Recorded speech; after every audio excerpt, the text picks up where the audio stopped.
also has a Christian faith. And so one time we were asked by them to go see a Hindu service. And we went into Queens and we sat through a Hindu service. And a lot of them was in a different language, so I couldn't understand it. But I enjoyed seeing the commitment of people to that faith. And I'm driving home and I see a big billboard that says Billy Graham Crusade. And so I looked at my wife and said, well, we heard the Hindu faith, let's hear the Christian faith with Billy Graham.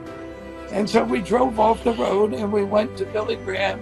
And there was George Beverly Shea, as I had heard him 50 years earlier singing How Great Thou Art. He was now 99 years old, and he got out there and he sang a solo to that. And Billy Graham preached on Noah and on the faith of Noah, to stand out on his own, you know, when everybody else didn't believe the Lord, he did. And he built the ark and he preached that sermon there. And we left that, and I did not know, but that was the very last sermon that Billy Graham ever gave that day. And it was something I remember very, very clearly. And I have tremendous respect for Billy Graham, because Billy Graham was somebody that stayed true to the faith. He didn't get involved in the politics and all of those things that some of them get involved with, because his mission was the Christian faith. And so it was a wonderful time. And after that one time we heard Billy Graham, we had a fella by the name of John Wurtson, who was a missionary, not a missionary, a preacher here on Long Island. And he had an organization called Word of Life back in the 1960s and into the 1970s, I believe. And we used to go to his services on a monthly basis, our church youth group. And that was a special time. And there was a moment that I felt drawn, and I did walk down the aisle, you know, at an invitation to be called. But that was a step along the way. And to me, the greatest step was the one I told you about, though, when I was confronted by my friend and said, it's time for you to move on. And it was like I had a fork in the road that night. And the fork in the road was simple, because I was in total control. I could have stayed and run that first coffee house for probably as long as I wanted. But I remember this fork in the road, and which fork do I take? And I took the fork because I felt God's call to go somewhere new. And then I just told you that part of the story. The other thing I would share with you is that my life has not been just youth work. Youth work has been the part of my life that has had the most meaning to me. And my son, who is now 37 years old, who went through all of our youth programs when he was here, he was in youth programs starting in 5th grade through 12th grade. He has told me over and over again, you know, Dad, you worked for Child Protective Services for 42 years. You became a director there. You wrote books. You have all kinds of degrees, but the greatest thing you ever did, well, actually, he said the greatest thing I ever did was the youth work that I did for free. I think the greatest thing I ever did was raise 2 boys as a single parent from when they were 1 and 4 years old until they graduated college, and they're all both doing very well. So that's God has really blessed my life and continues to bless it. I'm involved in the mission committee at our church. I've brought our small church we have 9 different missions in a small church of about 55 members. And I run a group called Men in Faith, and we've had a men's group in our church. We're going on about 16 years right now. And I'm still with the youth because I still teach confirmation class. You know, so I'm blessed, and I'm retired, but plenty busy. Wow. Thank you very much for inspiring the youth. Tell us more about Holy Spirit and you. Your Holy Spirit and you. Tell us more about Holy Spirit.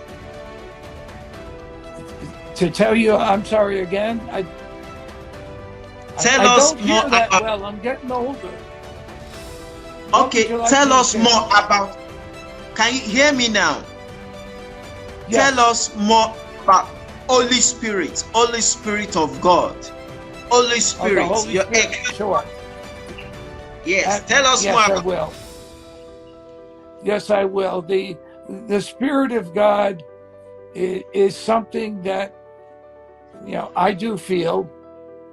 I sometimes have to work a little hard at it. Sometimes I have to remind myself, as I did that one night, when my friend said, time to move on. And before I made that decision, I took it to God in prayer. And the Spirit is here to guide us. But, we have to call upon it. It doesn't bang us over, at least my experience, it doesn't bang me over the head and say, hey, Tim, you're not listening. I have to take the time. I do try to take prayer time every day. I take prayer time when I really need to have the prayer time.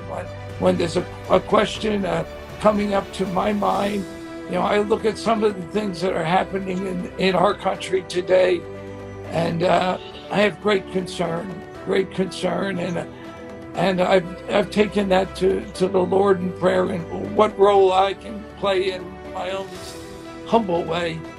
And the Spirit, what I've come to this conclusion, if I may change the discussion just a little bit. When we have situations like we have in our country today, and I'm talking about what's going on this week with the demonstrations, how we're dealing with the coronavirus, I think to myself, what's the answer? And I ask, well, what would Jesus do if he was here? And the conclusion that I come to is I look at what, at least according to the Gospel of Matthew, was the last message, the last teaching Jesus gave, according to Matthew, before he was arrested, tried, and crucified. And that's in Matthew chapter 25, verses 31, I think it goes to 46. And Jesus tells the story to the people of Israel. And he says to them, at the final judgment, all the people are going to be there. And God's going to say to this group, you come into my kingdom. And he's going to say to that group, you don't come in. And they ask, Lord, why? And he says to the group he's invited, he says to them, when I was hungry, you fed me. When I was thirsty, you gave me drink. When I was sick, you tended to me. And when I was a stranger, you invited me in. And they say, Lord, when did I do this to you? And he said, whenever you did that to somebody in need, you did it to me. And so in this day and age, I think if we keep that in mind, this is the last teaching that Jesus gave. I would think the last teaching would be certainly an important one to him, because he knew what was going to happen to him. And his last teaching said, when people are hungry, feed them. When people are thirsty, give them drink. When people are sick, tend to them. Certainly during this virus, it's been wonderful to see how people have reached out to each other, and tended to each other. When people are strangers, when people are alone, when people are homeless, bring them in. And that's the part that I'm a little concerned about, because in our country, some people have built up walls. Now, I'm not talking so much physical walls. I'm talking emotional walls, separation walls. And we need to reach out to each other. And not only to people in our country, we need to reach out to the world. If Jesus came today and looked at what was going on, I think he would say to all of us, I want you to reach out, not just to the people in your block, not to the people in your community, to the people in your country. And that's happened. And to people outside of your country, because we're all part of the same world. And God created this world for all of us. And God would want all of us earthlings here to be with each other. And that's what the Spirit is calling me to share with the world in this time of day. Wow. Wow. Thank you very much. Thank you very much. You've been working with youth over time, over years, and you've been doing fantastic work with youth. Now, what advice do you have for youth all over the world who doesn't subscribe to Jesus Christ? Who does not subscribe to Jesus Christ? Is that what advice would I give?